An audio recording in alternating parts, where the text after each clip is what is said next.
Hey everybody, how's it going? My name is Antonio Vega, and I'm an admissions representative here at Kansas State University. So basically, what that means is that I'm your go-to person for all your questions related to K-State. So here today, I'm going to talk to you a little bit about the university, and I'll try to share some of my own personal experiences with you. But just so you guys know, I did graduate in May of 2019 with my degree in kinesiology. So I do have that student experience with me. So literally not too long ago, I was kind of in your guys' shoes. I was a high school senior going through the college search process, and I really didn't even know what school I wanted to go to or what I even wanted to major in. But thankfully for me, K State kind of fell in my lap because I had one connection here. I had a cousin who was on the cheer team, and he invited me to campus on this event day called Open House, where they had all the different clubs and organizations spread throughout campus. So I ended up attending, and it was a fantastic experience. Everybody was so nice, welcoming, and friendly. And like one thing that really stood out to me about that day was how much everybody loved to talk about the K State family. In a way, it almost just felt like a broken record because that's kind of all you heard all day: the K State family this, the K State family that. So as I'm trying to figure out my next steps for life after high school, that's one thing that really stood out to me about this visit. So based off that one experience, I was just like, okay, I'll try and consider K State. So I was fast forwarding a couple of years later, I graduate, and now I'm in a position to be sharing my experience with you guys. So I'm not 100% sure how many of you are familiar with K-State. So we are located in Manhattan, Kansas, otherwise known as the Little Apple, not to get confused with the Big Apple, Manhattan, New York. We have all the amenities of a big city, but on a smaller scale. So we'll have all the restaurants and entertainment and activities that you could think of. One thing that you'll notice when you come to K-State is that it definitely has a classic college town vibe. At least that's what I noticed when I first came in. One thing that also stands out is how purple really rallies throughout the city.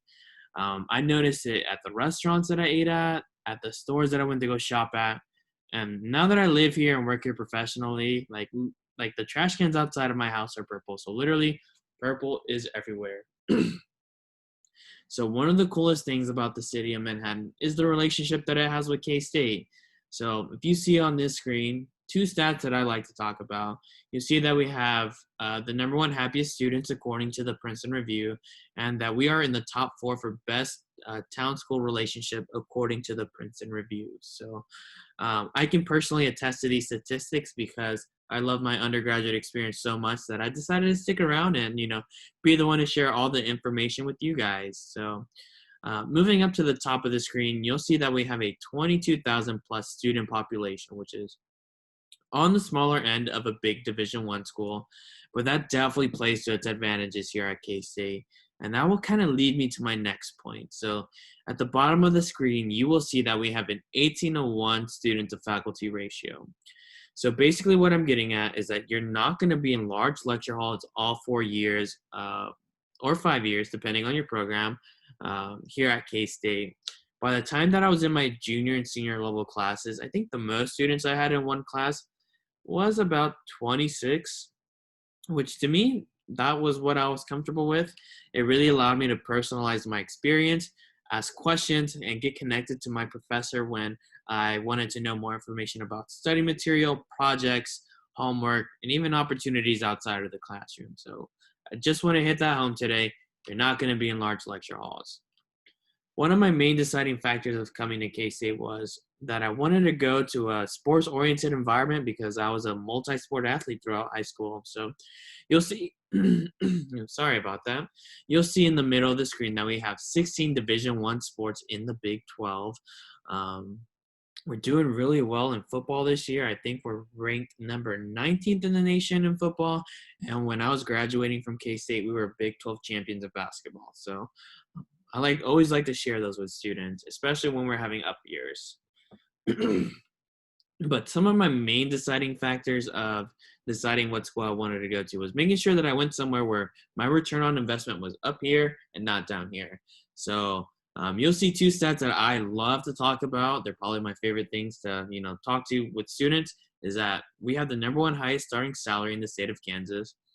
and that we have a 97% graduation placement rate. So basically what that means is that 6 months after our students graduate from K-State, they're either in grad school or they have a job. And I'm a firm believer that K-State does an excellent job of setting students up for success. And one of the ways that we do that is by hosting the largest career fair in the Big 12, where we'll bring 800 plus employers to come recruit our students for summer internship opportunities and jobs after they graduate. But let's talk about academics and admissions really quickly. So if you look over to the right of the screen, you'll see this is our admission standard. So you'll either need a 3.25 high school GPA or a 21 composite ACT or a 1060 SAT. So we are test optional for admission. So we do not need the ACT or the SAT to admit you, but we do require it for scholarship. So I just want to reiterate that, we are test optional. So as long as you apply to K-State by December 1st, you can send us your test scores all the way up until April 30th. So that is what's really going to help influence scholarships and things like that. So speaking of the test, we have implemented super scoring, which basically means that we'll take the best score out of each subcategory and we'll create a new overall composite score for you. And that's what's going to give you an advantage for scholarship. So if you decide to take the test twice or 20 times, as long as you apply to K-State by December 1st and send us all your test scores by April 30th, we will have a composite score for you to influence the type of scholarships you could get. But going into academics, what will I study? So you'll see right here that this is our K-State academics website. I would highly encourage you guys to explore it to see all the different options that we have to offer. I like to go to the Explore Degrees section of this website. I think it's just the easiest one to follow. Two things that you'll want to know on that website is that your location is going to be Manhattan because that's our main campus, and your program type is going to be undergraduate. And the keywords, you can literally filter it, fit, some of your interest areas. So if we're interested in exercise, we could simply just type in exercise in the search engine, and that's going to filter all of our programs to, majors that we have related to exercise. So I don't know about you guys, but when I first came to K-State, I was pretty overwhelmed at the fact that they had 250 plus majors and 50 plus minors. But now that I am working for the university, I'm a huge believer that there's something for everybody. So some of you might already know what you want to major in, but for those of us who don't, we have an open option program where you can literally take entry-level classes from different programs and see where your interests align. I did that, and that helped me choose kinesiology. So that is what I would recommend for those of us who maybe don't know what we want to major, or maybe for in-between majors. But as important as it is to know what we want to study, it's also important to know what we want to get involved in outside of the classroom. So this kind of leads me to my next point. I'm a huge believer that getting involved outside of the classroom helps enhance the student experience and helps with the transition to a big four-year institution. So you'll see at the bottom of the screen that we have undergraduate research.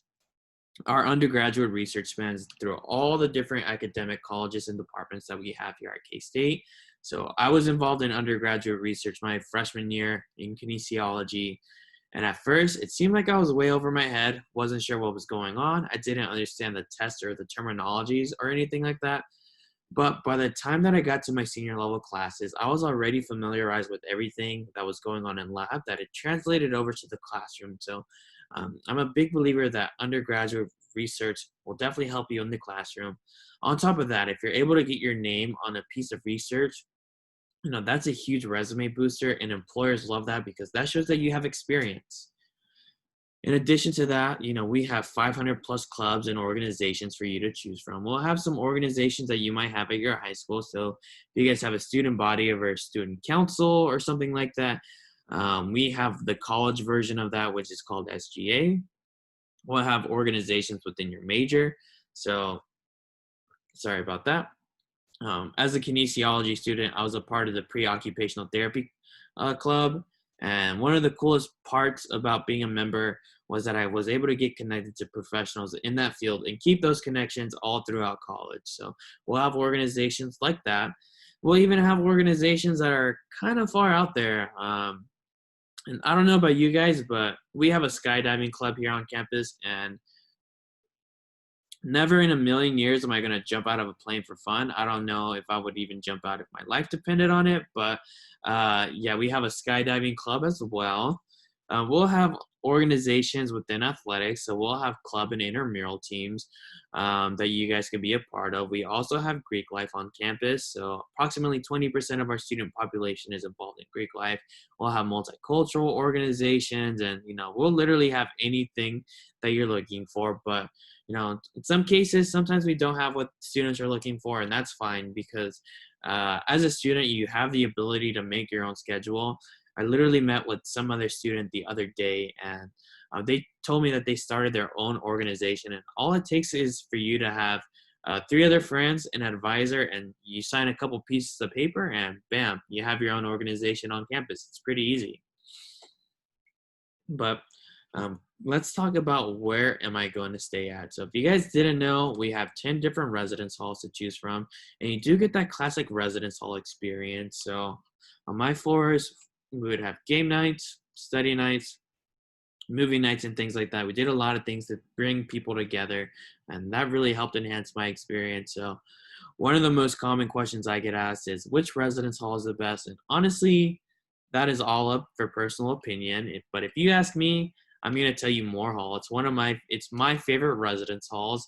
It's one of the largest ones that we have on campus. It has 9 floors, hosts up to 600 people.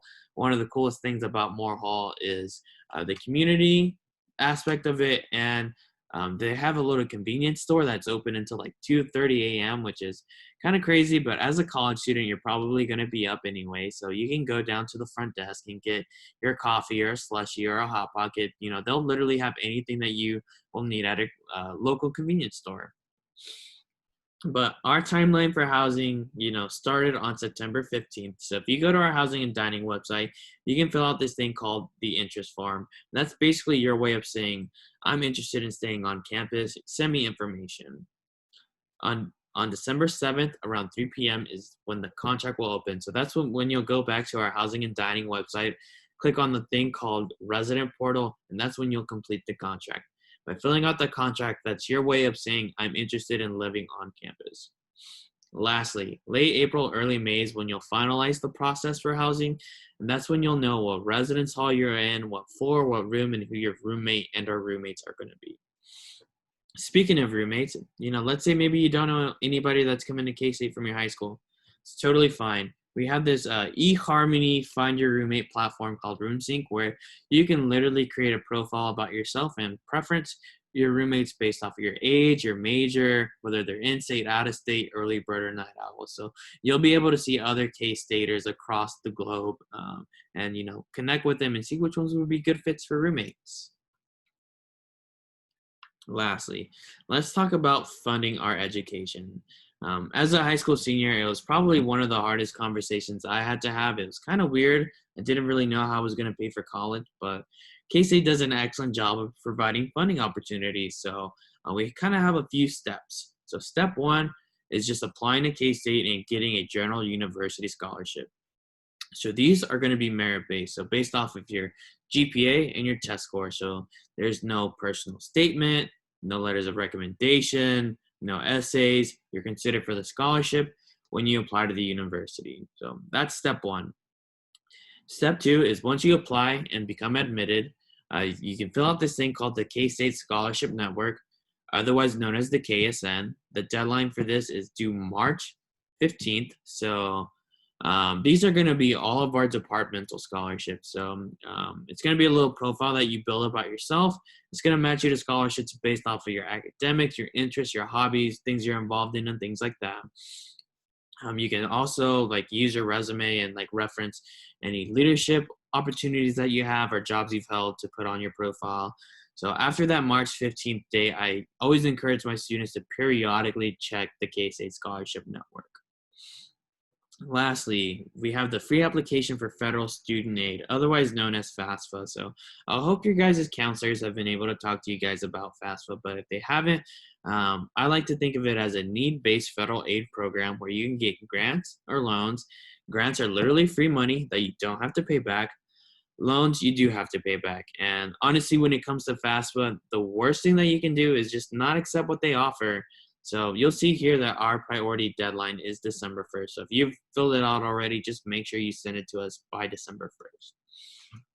Another way that you can afford to pay for college that's not listed on here, and this is going to be a personal tip from me to you, is become best friends with your high school counselor and ask for all the scholarships within your community, whether that's through a local church, a business, or maybe the school itself. Your counselor is going to be the expert on all the scholarships within your community. So become best friends with them.